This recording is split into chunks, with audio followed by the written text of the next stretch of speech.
Welcome to Good Grief, the podcast where resilience meets reality. I'm your host, Dr. Christine Malone.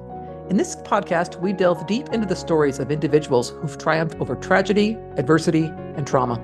In every episode, we bring you raw and honest narratives from guests who faced life's most challenging moments head on. Through candid conversations, they share their journeys of resilience, shedding light on the strategies, mindset shifts, and support systems that empowered them to rise above their darkest hours.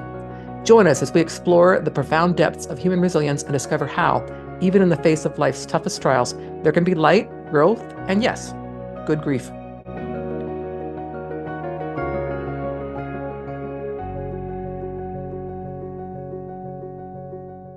Okay, listeners, thank you so much for joining me today. My guest is Justin Shaw. He is a mystical Canadian, stand-up philosopher, and sorcerer, passionate about empowering people to reclaim their self-worth and manifest their highest potential. Following a long battle with substance abuse, PTSD, depression, and anxiety disorders, Justin, a former stand-up comedian, experienced firsthand the redeeming power of source energy after an incredible experience he'll never forget. I love that. So tell us a little bit more about you and what you're doing and what all this mystical stuff is. Yeah. So good to be here. Thank you for having me. So I wrote a book about sorcery, and whenever you kind of heard the word sorcery, and probably the first thing that came to mind was wizards and Gandalf Magic and, wand. yeah, you can leave your hooded robes and magic wands in the closet. You don't need any cauldrons or Eye of Newt for this kind of sorcery. This is, I spell with a U, so it's kind of distanced itself a little bit from the magical side of it, but it's still kind of magic. It's real magic. It is using source energy to heal and thrive and create new lives, healing and thriving. That's the center and the focus of sorcery. So it's spelled with a U. So it's sorcery, using source energy. And explaining source energy to someone is a bit like explaining the concept of water to fish. It's Okay. difficult. So it is something that surrounds us at all times and gives us life and feeds us, and it is there and we can't see it. It has been known by hundreds of names throughout millennia. It's everything. It is Star Wars is the best example. And the source is the force. It is a field of energy made up by all living things that surrounds us, penetrates us, and binds the galaxy together. So there's a lot of pop culture in my book. There's a lot of humor, of course. I grew up in front of a television, so it just once this experience happened to me, it was like I plugged into this field and I realized I had been in airplane mode my whole life. And once this airplane mode was disabled, I now have access to this field of information, and it came through me and used my subconscious, my experiences, my humor, and came up with this new system of healing. And it's very exciting. So yeah, that's kind of a little bit about it. Yeah. Well, tell us how it works. I mean, how are you tapping into this and how are you using that to heal yourself? Yeah. So here in America, we have a very good hold on acute injuries, how to heal acute injuries. If you have an acute injury, go see a doctor. But there's this whole other side of medicine called chronic injuries that we Mm. don't have such a good handle on because, it is the mind, body, spirit. It is the trifecta there. And they've only just kind of come around that the mind and body are connected. Like just recently, within the past 10, 20 years, like, okay, there's a connection there. There's something like, but it's new. And there's still no spirit is not, nope, that is not part of what we're doing. And without that, chronic disease will never be cured, only maintained. It is only a focus on the symptoms. Okay. The core issue is not dealt with. It would be like if 100 people went to lunch every month and 90 of those people got deathly ill every single time. The Western medicine approach would be dole out anti-nausea pills to all 90 of those patients instead of just looking into the core issue, which is the quality of the food. So spiritual bankruptcy is that core issue for chronic disease, and that can be mental, emotional, physical. That it just anything labeled chronic that's consistently imbalance of energy. And just like you go to a doctor, like I said, doctors are fantastic. If I break my arm and it's sticking out, of the skin, don't send me to an acupuncturist. That's Yeah. not going to achieve the level of healing I need. But once the bone is set, the doctor's part is done. Now the body heals itself, but the bone needs to be set and go to that doctor. Well, the energy healing sorcery is like setting the emotional slash spiritual bone so that you heal. The body heals itself. But in order for you to heal yourself from things like grief and trauma, you have to set the emotional bone in order to allow the body to heal itself. Otherwise, it's never going to heal. So that is what this is about. That is my mission here, is to go along and try to set as many emotional bones as I can and allow people to heal themselves, because unfortunately Western medicine just simply isn't going to cut it when it comes to that. They don't know what to do. It's all about the symptom. It's like, if you have depression, I don't know, go talk to a therapist. If you have anxiety, go take some pills. If you have alcohol issues, go to meetings. If you have drug issues, go to other meetings. Everything is dealt with in completely separate manners, but it's all one core issue. So that's what I want to get at, and that's what I want to get out there and help. It is setting the emotional bone and allowing yourself to heal and come out of it, like I have, which is fantastic. So is your book kind of like a workbook, a self-help book? I mean, how does a person utilize the information you've got in there? Yeah, it's a system I kind of developed. I've had all kinds of issues, traumatic issues, and I've had anxiety and depression and substance abuse issues and all kinds of things. And, I've tried everything, right? So, I went to AA for quite a long time, and they kind of have the 12 steps. And, I saw something that helped people, but I have some issues with AA. The world is a world of gray. A sorcerer understands that there is no this or that. So, and something like AA is very helpful, but it can also be kind of disempowering. So it is in that gray zone. But I kind of took the idea of the steps, and I had to organize how to do this and these thoughts in my mind and all these things. So I came up with 13 rungs, because, to move forward is good, but moving up is better, because a bird has a better perspective on things than the worm. So, and there's 13 for a very specific reason. One of the most important things of sorcery is called shadow work. It's the first rung. And it is both kind of questioning the things you hold true that have maybe limiting beliefs. And it's 13 because the number 13 is known, in particular in America, as a very unlucky number, to the point where we don't have 13 floors on hotels. Mhm. It's kind of silly. And none of that is true. The number 13 historically is a very lucky number. It's associated with the divine and will bring good luck and prosperity to those who embrace it. So the idea that 13 is unlucky is completely false.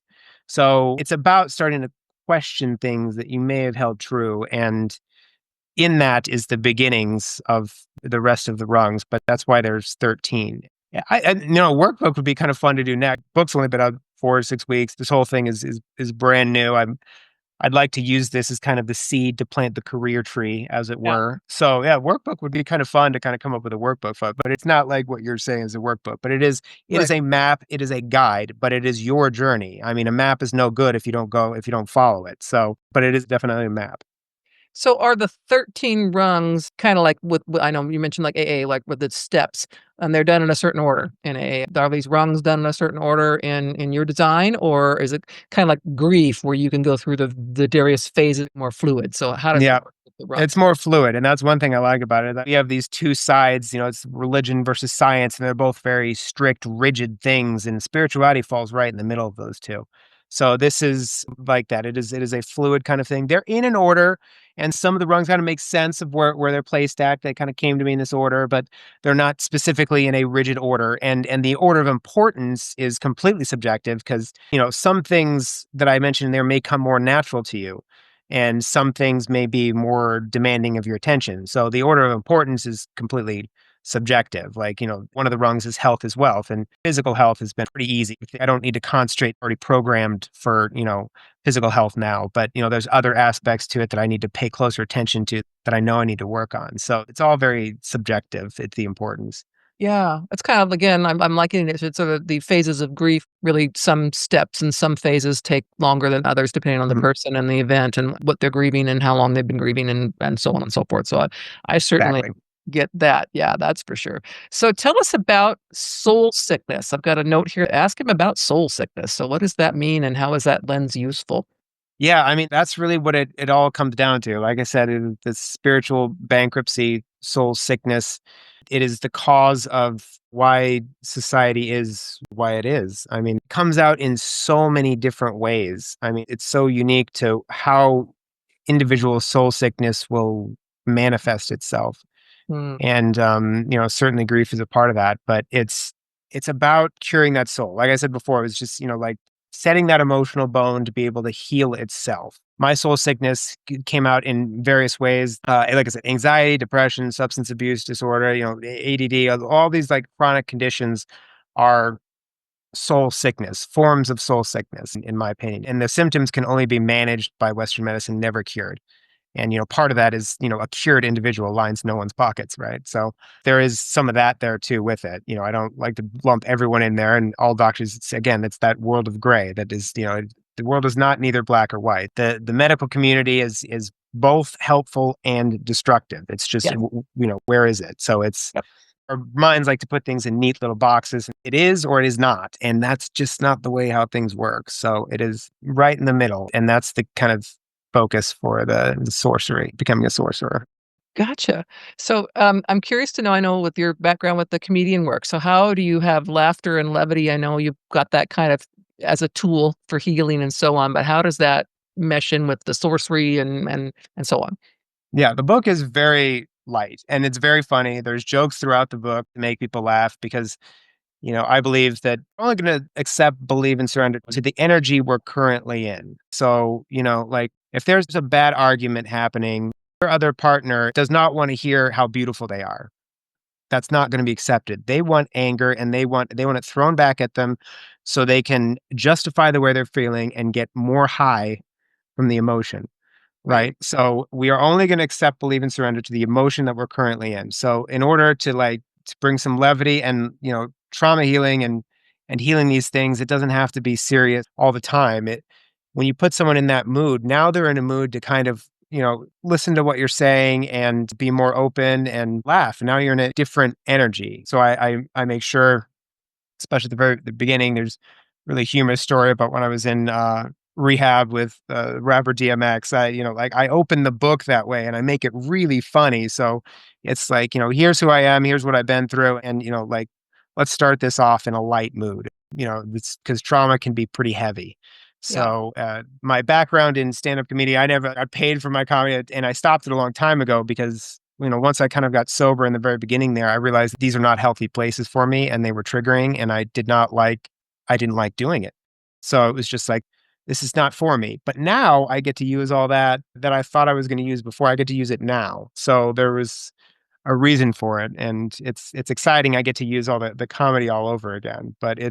humor is an extremely big part of the book. Yeah. Humor and pop culture. Yeah. Mhm. Yeah. And humor, I mean, I mentioned this before we started recording. I think humor is very healing as well. It definitely can lighten things up. And some of the conversations we tend to have, especially about grief, aren't very light. So it's like to kind of, make a little bit lighter of it so that people can talk about it and without it being just such a, I don't know, downer, drain, whatever you want to say, weight, I guess is the term I'm going to use there. Mhm. There's that. So I have a note to ask you, what does being a hope healer mean to you? A hope dealer. Hope, oh, you're right. I'm So sorry, I can't read. Right. Hope dealer. yeah, hope dealer. Yeah, yeah. From dope dealer to hope dealer is kind of where my life has led me.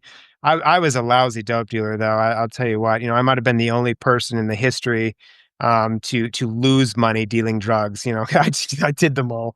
So I was a really lousy dope dealer, but I'm a much better hope dealer. So that is, that's about bringing hope. I've been through the ringer. I've been there. I know what it's like. Some childhood issues, and my trauma was more.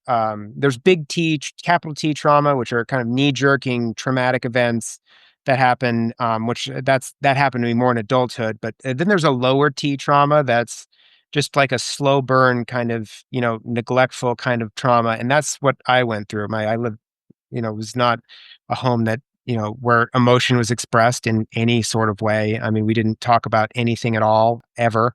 I most of my time was my mom and she was alone in her room and I was alone in my room, and that was the house. So it was a very emotionally neglectful kind of situation where just the word love wasn't mentioned. And she did love me. She was I mean, I don't, I still love my mom and she did love me, but she did not have any idea how to express it, how to say it. She didn't, wasn't good with hugging. She certainly never said the word love. I struggled with it for a long time and because it was never said.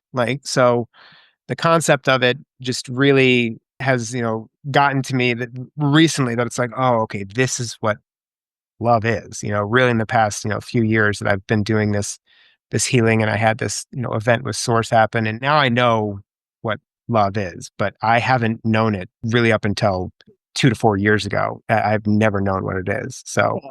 and now it's exciting. Now it's like, "Oh, this is love. Oh, okay. All right. Well, now I want to share it with everybody." Yeah. So, that's what being a hope dealer is all about.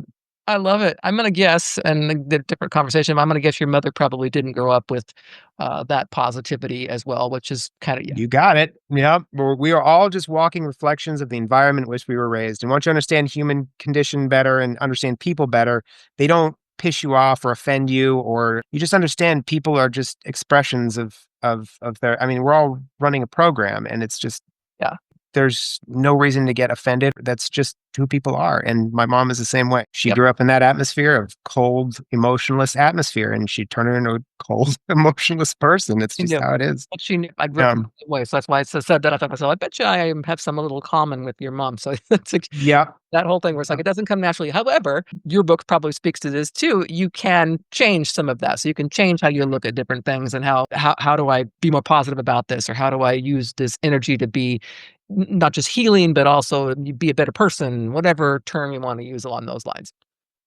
Yep. Yeah, yeah, you can definitely healing and change is amazing. But when you cross the river of change, there is a strong undercurrent of discomfort that you're going to go through, Yeah, and that is something that anyone who wants to change is going to go through, and it's due to just their neuroplasticity is our mind has the ability to heal and change, but it's really difficult and hard. If you think about neuroplasticity and what fires together in the mind wires together, and it's a bit like the trails here in Arizona. We have these very well-trodden, planned out trails. They're very easy to walk through. But if you go off that trail, you're gonna have stickers in your feet, you're gonna have scrapes on your legs, and you might get lost. But like once you kind of find your way and then you go down that path more and more, then it becomes the path. right. But it's really difficult in the beginning. It usually takes, yeah, it takes a lot of effort and usually a machete to get through that first Yep. neural pathway, but keep going down it and it becomes the central part. But everything is changeable, moldable, healable. Everything. Yeah. Yeah, I completely understand that. I think humans in by nature are not comfortable with change. I mean, my doctorate's in leadership. I could talk to you all kinds of things about how to get people to do different things, but when it comes to real change, it's very difficult unless you really maneuver people in a way that they feel buy-in on is really kind of what I'd come down to on that one.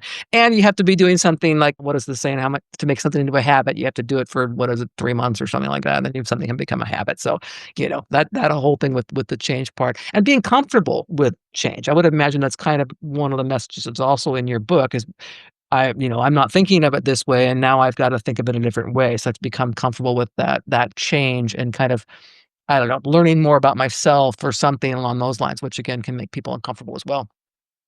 Yep, that's one of the rungs actually is comfort in discomfort. It is Oh, having comfort in uncomfortable situations. They have a saying in the military, embrace the suck, like just soak it in because the thing with suffering, the thing with pain is when you focus on it, it gets bigger and you can turn pain into suffering, but pain doesn't necessarily have to turn into suffering if you mhm, have the right perspective on it. So yeah, comfort in discomfort is definitely a big part because yeah, there's, as nice as our comfort zones are, nothing ever grows there.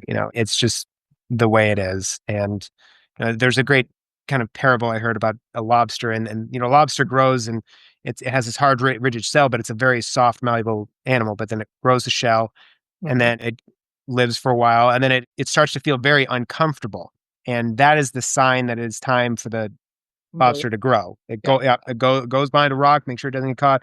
It leaves the shell and then grows a whole new one. But the lobster lived in America, it would just get some Xanax and it would never grow. So discomfort is something we need to get comfortable with.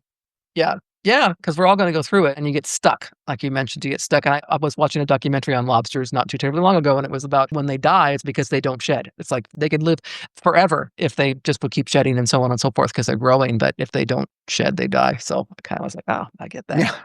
So where can people find your book? Is it online, kind of located in all the different bookstores? Where can they find you? Yeah, I mean it's definitely on the online ones. It's on Amazon. If you just search for my name, Justin L. Shaw, it should pop up. If you title in the Sourcery 101 and spell it it'll autocorrect and send you to a book Yeah. that apparently is about becoming a better wizard, which Oh, does sound interesting to read, but that's not my book. So no. search for my name, Justin L. Shaw, on it, and it's in there. And then I just got on Instagram last week. I've been off social media for 4 years. I just deleted it all. Like I just kind of got off and just for my mental health, I was just done. But last week I got back. I haven't even told my friends and family about it. So if you're on Instagram, it's sorcerer with a U _13.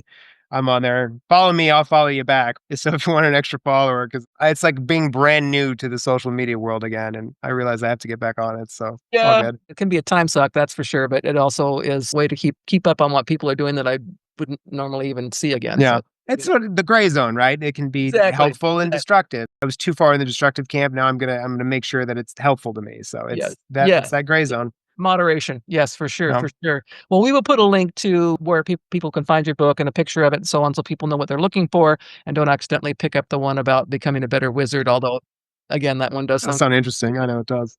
so so what's next for you? I mean, I was like, "Is this gonna be like a workbook?" I think that could be helpful, but maybe webinars? What are you thinking about doing next? Yeah, I mean, sky's kind of the limit. I'm constantly thinking about and kind of creating where I want to go. I'd love to kind of do tours and stand-up philosophy kind of stuff, like where I'm kind of mixing the two. And there's certainly, webinars and stuff. And I have no idea. This was a download for me. Is like start here. Right, right. This book, this people need to know who you are before you do anything else. So I wrote this book and I've got kind of an idea for the next one. I'm not a trained shaman, but I would like to go. They have training for that, and Sorcery 102 to kind of my process of training to the shamanistic arts would be a really fun second book, and maybe a Sorcery 101.5 with being a workbook. I think that's a good idea too, Yeah, because I yeah. could certainly guide people and make it better. So I have no idea. I don't know what I'm doing right now, but I do plan on progressing and making the hope dealer thing a career. Yeah, yeah, contributing, well, and helping people, which all this does, so that's fantastic. Well, Yeah. yeah. Is there anything else you'd like to share, Justin, before we go? I'd like to make one statement. I thought about this the other day, and the world may be against you, but the universe is for you. And that's all that really matters. Mhm. I'd like to leave it there. I think that's wonderful. I appreciate that. Well, thank you again for coming on my show. It was a wonderful pleasure to meet with you. Thank you. Thank you so much. It was great.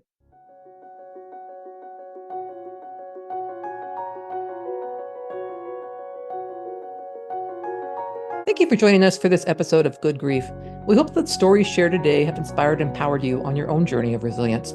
If you want to dive deeper into the themes of trauma, tragedy, and survival, be sure to check out my memoir, The Day I Became the Spider Killer, a memoir of trauma, tragedy, and survival. In this book, I shared my own raw and honest experiences, offering insights and strategies for overcoming life's toughest challenges. You can purchase the book on Amazon, Barnes & Noble, or listen to it on Audible. Your support helps us continue to bring these powerful stories to light and spread a message of hope and resilience.